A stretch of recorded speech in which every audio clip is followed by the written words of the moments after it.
Right now, as we inch closer to the sequester, the finger pointing is in full effect. We're going to explain what this will mean for you at home, as well as also what it means for the markets around the world. And next, tearful testimony on Capitol Hill today as parents of Newtown victims spoke out for better gun laws at a hearing on a revised assault weapons ban. But despite calls for change from around the country, the bill, it still faces an uphill battle in D.C.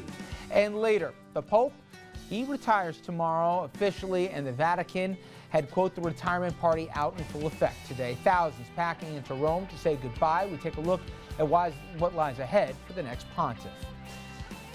Good evening, everybody, and welcome to RFL. I'm Richard French. Thanks so much for joining us this Wednesday evening, February 27th.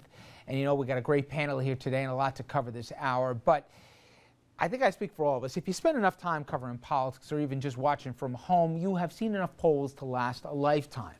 And look, too many numbers give everybody a headache as well. But today, if you bear with me, we've got a few that speak to where Washington is right now in the gridlock of the sequester, as well as the other budget headaches that seem to be, if not a weekly, certainly a quarterly problem. Spoiler alert, the numbers, they're not too good for the grand old party, but they also don't speak to a burning change here, a desire for change in Washington overall. Asked for their views of the president and the two parties, President Obama and Democrats, get what constitutes today at least as decent scores in the 40s. Republicans, they're clocking in under 39%, 29% viewing them positively. Same thing when asked who voters agree with. Decent but not great numbers for the president and his party, at least in Congress, but Republicans on the Hill again are under 30%.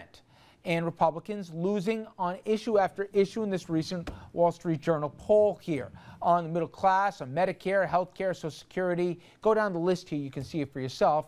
Republicans only scoring well when it comes to deficit, controlling government spending, and the issue of defense, which may explain why the GOP are holding their ground as we speak on the sequester.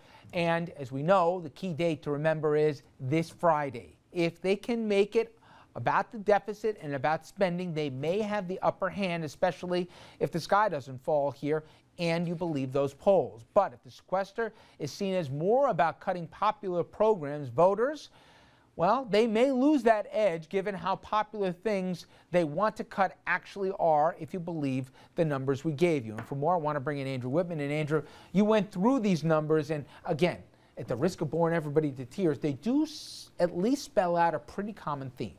They do, Rich, and again, where this debate hinges may be on the optics and how the issues are framed, because voters do want to cut spending and they do want to reduce the deficit, but not at the expense of programs that they like, a split that comes through in a few other polling snapshots as well.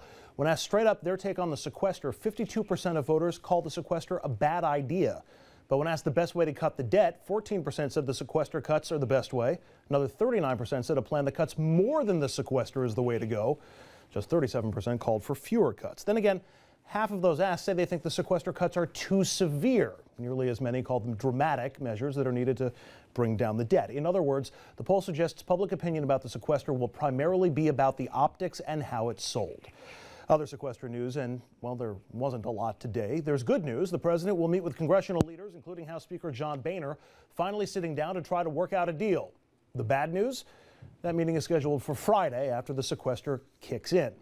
And the man in the middle, the guy being pulled in every direction, may well be John Boehner, the speaker lashing out yesterday at the president and Senate Democrats, doing everything he can to try to get them to take the first steps. We have moved a bill in the House twice. We should not have to move a third bill before the Senate gets off their ass and begins to do something. While a number of Republicans continue to hold Boehner's feet to the fire on the sequester, like Republican Senator Ron Johnson, who, when asked what would happen to Boehner if he agreed to new tax revenues or new taxes in a sequester deal, Johnson said this. I don't quite honestly believe that Speaker Boehner would be Speaker if that happens. I think he would lose the speakership. So the pressure builds, both sides continuing to blame the other for the sequester as the White House continues to talk about how bad sequester cuts could be, something Republicans continue to call, for the most part, fear tactics. Rich?